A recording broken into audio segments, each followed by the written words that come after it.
اگر تم خیرات ظاہر کر کے دو تو وہ بھی خوب ہے، اور اگر پوشیدہ دو اور دو بھی ضرورت مندوں کو تو یہ تمہارے لیے بہتر ہے،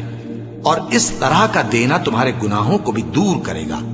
اور اللہ کو تمہارے سب کاموں کی خبر ہے۔ اور ہاں، تم جو خرچ کرو گے تو ان حاجت مندوں کے لیے جو اللہ کی راہ میں رکے بیٹھے ہیں اور ملک میں کسی طرف جانے کی طاقت نہیں رکھتے اور مانگنے سے آر رکھتے ہیں، یہاں تک کہ نہ مانگنے کی وجہ سے ناواقف شخص ان کو تونگر خیال کرتا ہے،